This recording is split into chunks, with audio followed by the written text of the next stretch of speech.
Welcome back, ball fans. On today's episode, we're going to discuss some players coming out of spring practice. Seems to be trending in the right direction, and maybe a couple that's not. But players that we think about buying or selling in this upcoming season for having good, productive years. If you like today's episode, do us a favor. If you don't care, just hit that like button. Subscribe and hit the notification. Maybe you'll see the next episode, and I hope to be a part of our community. This family stretches all across the world. We're just happy. Big Orange Nation, worldwide, in 2023. But, Bob, let's start with you. Who do you like on offense coming into this season? Yeah, the guy that I really like, maybe his buzz might not be there where it was before spring practice because of the emergence of another guy who I thought about putting on this list, Ethan Davis. But the guy who I really like was Callan Castles. Plenty of opportunities there. With the departure of Princeton Fant, do everything Princeton Fant. Yeah, jack of all trades. Yeah, I mean, there's low numbers at that position with him, Jacob Warren, and Ethan Davis. Hopefully he gets back from injury, and I think he will. Those three guys are going to see a lot of action. I think Castles is going to lead that room, in my opinion. He has, when I watched his film, he made some incredible catches. He seems to be physical, good enough speed, and great hands. I think the guy's going to eat this year. I think he's going to really light it up. It's going to be a guy, look, everybody was like, where was this guy? The casual fans were like, where was this guy at last year? But he was transferred from UC Davis. Yeah. Well, Bob, I can see where you would go with Castles. His film, he looked like an NFL guy. Yeah. I mean, just the way he moved, catches ball, the way he puts himself between defenders to keep them from getting to the ball. He just blocks them out like a big power forward on the basketball court. Remind me of Gronk. I know I hate those comparisons. Oh, yeah. But, because he's no Gronk. But when I watched him, the first thing I thought of was Gronk. Yeah. Just a big guy that can body people around and make some really nice catches. I see where you go with that, even over a young guy like Davis who looked fantastic. Yeah. But still got some growing in the weight room to do. So I'd agree with that, Bob. With me, I'm probably going to go with Ramel Keaton simply because honestly, after we picked up Dante Thornton, I thought to myself, okay, there's your starter. He's fast. He's huge. Yeah. You slot him in Keaton's spot. You got Drew McCoy on the other side, Score White in the slot, and I thought, okay, then Ramel can come off the bench and relieve people. But Ramel Keaton just refuses to go away. Yeah. And he might still be in that position. But honestly, I think he had a huge spring. Oh, the guy, and he's always done is catch the ball and make plays. Yeah, he's not the fastest guy. He's not the biggest guy. He's all these things you say he's not. But the one thing you can't say he's not is a dang good football player. Yeah. He's a competitor. Yeah. And I really, just him doing that, even if he does lose that spot, that comes a long way in making that wide receiver rotation even stronger. Yeah. Because he's not giving up that spot without a fight. Yeah. He's going to play a lot. I mean, he's going to have some numbers this year, I do believe. Big numbers. I think so. Yeah. I think he's improved quite a bit from what they've said. And it's probably a lot had to do with Thornton coming in. I mean, he's probably competition. He's like, man, this is my senior year. It's do something or not. And every year it seems like you'll have a guy who the senior steps up, jump, more focused, knows this their year that they're gonna, it's NFL time. It is time. It is his opportunity. Yeah. So the next players we're going to talk about, switch over to defense. Okay. Our buy sell guys on that side. The guy for me is a guy who I've kind of rooted for a while. Yeah, I think you're not alone on that. Is Elijah Simmons. Reports out of spring ball was he had a great spring ball. There's plenty of guys in that position, but the guys had the ability. I remember seeing him in practice, one of his first practices, and the guy was just mobile for a huge guy. Well, one thing Elijah has always had was size. I mean, he's huge. And most times, though, that translates into being, a little slow, no explosion. And, that's not him. I mean, he has tremendous explosion. He's tremendously strong. He's everything you want to see, but yet he's never had a production. And, he's been just a kid. You're thinking, man, if he could just get it, because, you know, it's there to be had. And we've always been waiting. And then all of a sudden in spring, he had, 2 great practices together, 4. People say, hey, he put 4 really good practices together. And then it was 6, and then it's like, man, he's had 2 straight weeks. We've never seen this out of Elijah. So if he can continue on that streak, he's maybe something. I've really rooted for the guy. I met him in spring practice a couple years ago. Man, it's just a super nice guy. When a lot of guys wasn't saying a whole lot to you, he was. I mean, I just kind of hoping I can root for a kid like that. Yeah, you do. A nice guy from everything I've heard. Yeah. And represents the Big Orange good, and happy, proud to have him. And, I wish him all success in the world. Hopefully he can have a great year and maybe get another draft pick kind of guy to help us in recruiting, Yeah, good for him, good for us. Yeah, oh yeah. Now myself, I'd probably go with the guy who he's a buy for me, because honestly, before spring practice, he was a sell for me.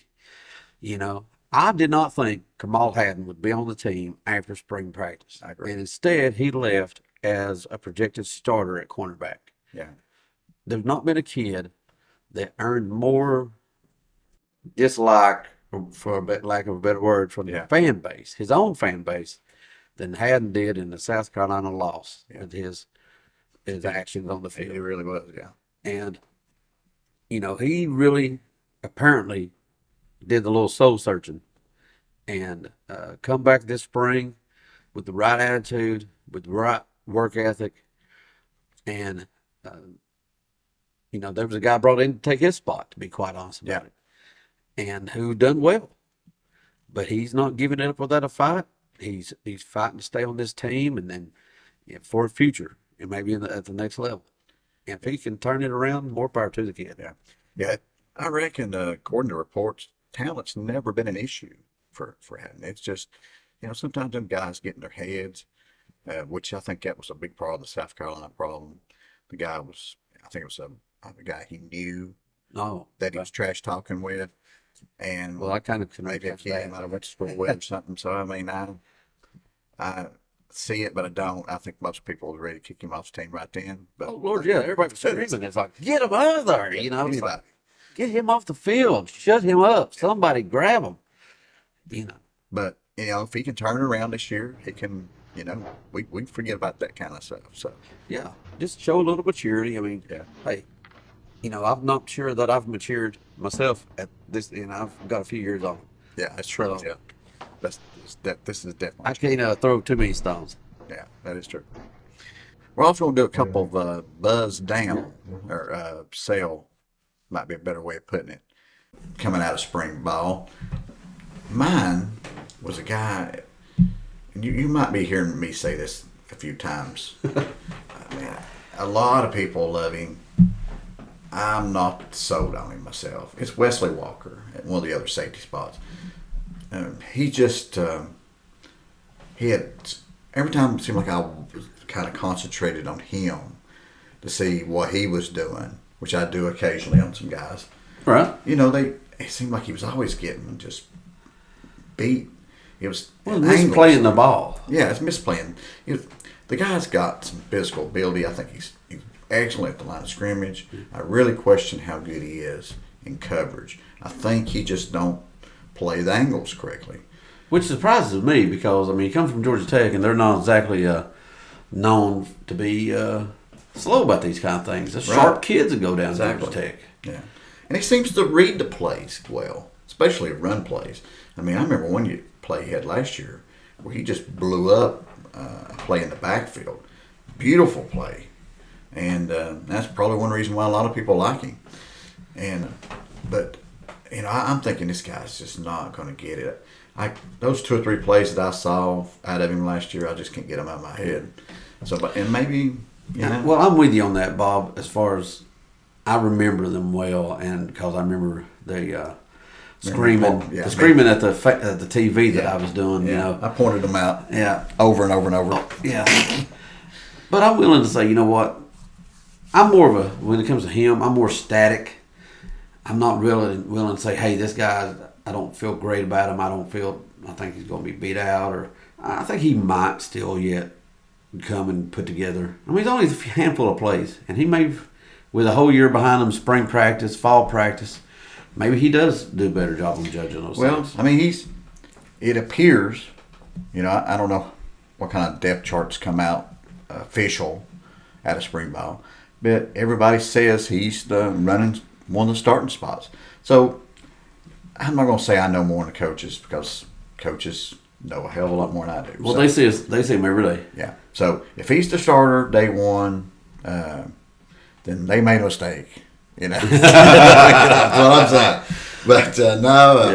But I'll just hope he does good. I think he will. Let's just hope he does. I hope so, but I understand you're being reluctant a little bit to jump on the Wesley Walker train at the moment.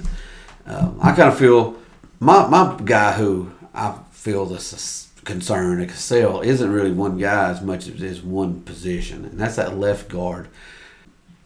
We brought in a transfer out of Texas, Andre Carrick, who we was hoping would come in and just grab that spot. Yeah. And that didn't happen. In fact, I'm not even sure if he's second or third or where. Yeah. I think coming out of spring, you're probably looking at Ollie Lane, who's a solid player. He's played a lot for UT. Not a heralded guy at a high school, but he's one that offensive line's a developmental spot for a lot of kids. Yeah. There's a handful that come in, can handle it right away, but you grow into it. Yeah. And he's improved every year, so I'm not going to say this position's going to be just a disaster, but I think Lane can do okay. Yeah. And you've got Jackson Lampley is in the mix, and now one kid that might be the one to fix it is Addison Nichols. They groomed him all spring to be the backup and center, because we don't have one, and Lord knows if something happens to Coop, then we've got issues. Yeah. So we had to get that problem. I think they was more concerned about getting a backup for Cooper Mays than they were about solidifying that left guard spot. Yeah. Now going forward though, into the fall, it looks like they're going to really put Addison into that competition for that left guard. Yeah. So between the four of those kids, and maybe, you never know, one of the freshmen from last year, Messiah Reddicks and Mo Clippers. I mean, some of these are more tackle bodies, but then again, sometimes, if you ain't quick enough, you put them, regardless of body type, you'll slide them in. And we might still see something out of one of these others. So. Yeah. Yeah, I think that's the spot. I agree. I think Carrick, his big issue from what reports coming out of spring ball was, just didn't seem like he was strong enough. I don't know if that's something they can improve on. That's length of time.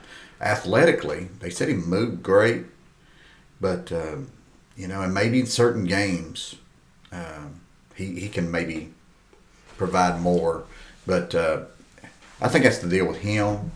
I'm with you. I think Nichols is probably the starter at that spot. I think he's got the most talent out of that group, and maybe next year when Mays graduates, I have a feeling that's probably who your center is next year. Yeah, unless they bring somebody else in, which is very possible. They could bring yeah. another guy in, and then Addison Nichols might be just the backup for the center spot throughout the rest of his career. That's possible too. But we are going to have to replace Coop and Spraggins unless they've got a COVID year, which I always forget who has the option, who doesn't, and then you go to who wants to take the option, who doesn't, and then sometimes you can go with who the coaches don't want to take the option of the COVID year.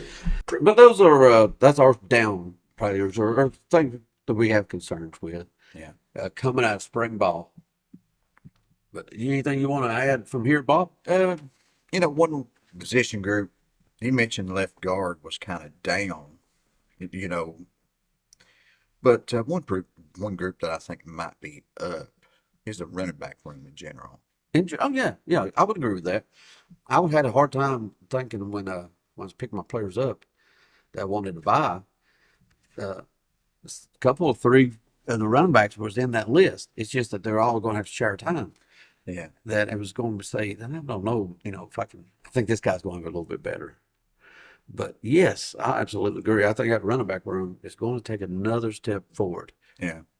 A guy who I thought about putting on my sale list was Jabari Small, mainly because he'd been hurt a lot, and the guys behind him, I think may have more talent than him, Dylan Sampson and Jalen Wright, two guys who I think had some good off seasons and may pass Small if he doesn't get them that shoulder situation worked out, and that's Well, that shoulder definitely hindered him. yeah, I know I couldn't imagine taking a hit at 20 times a ball game yeah, with two good shoulders, let alone one.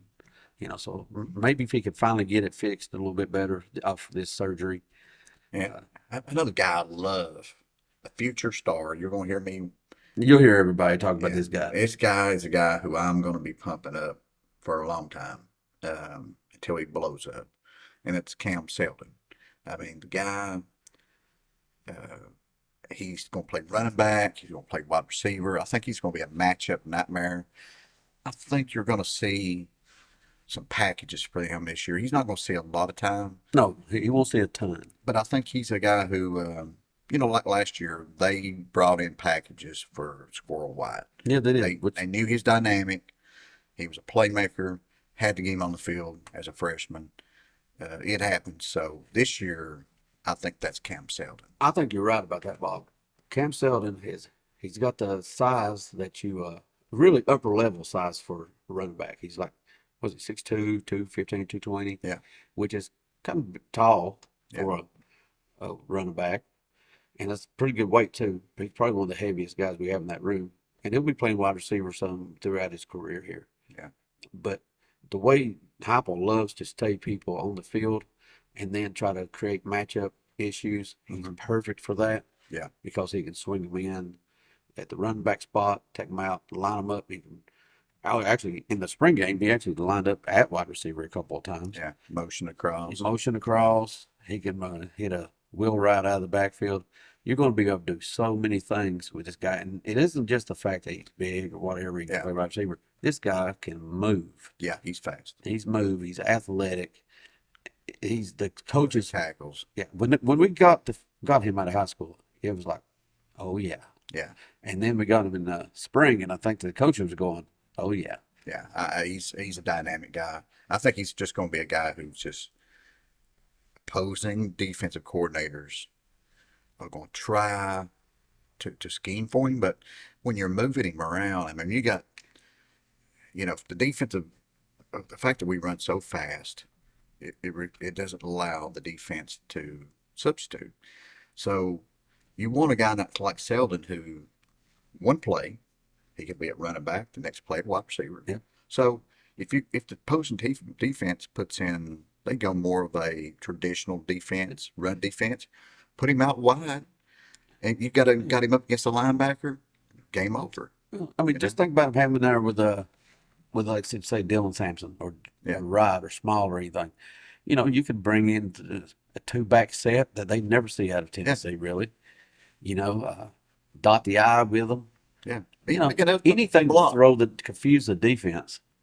And then, Heupel will take them. If you're confused, go ahead and go to the bench because we've already scored. Kick up the band. Yeah. They're Get the band. the kickoff team out on the field because it's over. He makes you pay if you're confused. Yeah. This guy's going to help with that. Yeah, he's a guy I'm really pumped about. And another guy that might see action, but I think it's only if there's an injury. But he looked great in spring was Deshaun Bishop, the local guy. Yeah, they're very happy with that. Yeah, they're very happy. They're happy with him. I don't know if he'll ever be a star down there, but I think he's a guy who was an SEC back, and some people had a little bit of question about that when we took him. Yeah, and I think that question I think has been erased in the coach's mind anyway. Yeah.